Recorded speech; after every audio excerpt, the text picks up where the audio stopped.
আপনারা জানেন আমরা ইতিমধ্যে শরীয়তপুর জেলার বিভিন্ন স্থানে বেশ কিছু অভিযান পরিচালনার মাধ্যমে প্রায় ৩ শতাধিক ককটেল, অসংখ্য দেশীয় অস্ত্র, মাদকদ্রব্য এবং বেশ কিছু আগ্নেয়াস্ত্র উদ্ধার করতে সক্ষম হয়েছে।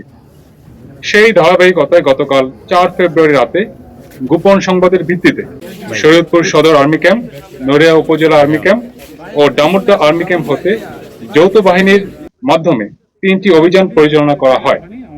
শরীয়তপুর সদর আর্মি ক্যাম্প হতে মেজর সাদিকুর রহমানের নেতৃত্বে বাংলাদেশ সেনাবাহিনী ও বাংলাদেশ পুলিশের একটি আভিযানিক দল শরীয়তপুর শহরের অঙ্গারিয়া স্বর্ণঘোষ এলাকায় আনুমানিক রাত্রি 03:00 ঘটিকায় একটি অভিযান পরিচালনা করে।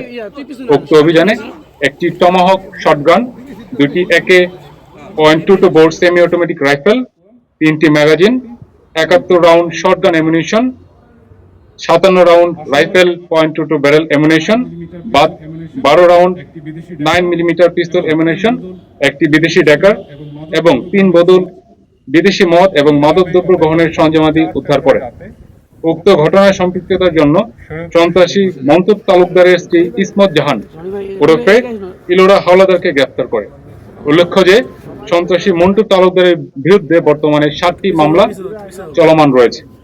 প্রায় একই সময় গতকাল রাতে নড়িয়া আর্মি ক্যাম্প হতে মেজর অনন্যর নেতৃত্বে বাংলাদেশ সেনাবাহিনী ও বাংলাদেশ পুলিশের সমন্বয়ে একটি আভিযানিক দল মুক্তাচরের চর ইউনিয়নের অন্তর্গত নয়ন মাতবর কান্দি গ্রামে অভিযান পরিচালনা করে। উক্ত অভিযানে একটি 1 বন্দুক, 7টি কার্তুজ, 3টি রামদা, একটি চাইনিজ কুড়াল উদ্ধার করা হয় এবং উক্ত ঘটনায় সম্পৃক্তের জন্য রাব্বি মুলরকে আটক করা হয়। প্রায় একই সময় ডামুড্ডা আর্মি ক্যাম্প হতে বাংলাদেশ সেনাবাহিনী এবং পুলিশের সমন্বয়ে আরেকটি আভিযানিক দল মেজর আবরারের নেতৃত্বে দামোদর থানার ইরিকোটি এলাকায় অভিযান পরিচালনা করেন। উক্ত অভিযানে একটি ইলেকট্রিক শক মেশিন, 2টি চাইনিজ কুড়াল, 2টি চাপাতি এবং 2টি ছুরি উদ্ধার করে।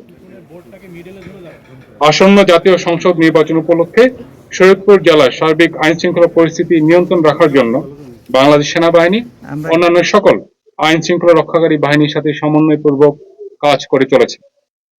জননিরাপত্তা নিশ্চিত করার লক্ষ্যে বাংলাদেশ সেনাবাহিনী ভবিষ্যতে এই ধরনের আভিযানিক কার্যক্রম পরিচালনা অব্যাহত রাখবে। আপনাদের সবাইকে অনেক ধন্যবাদ। আমি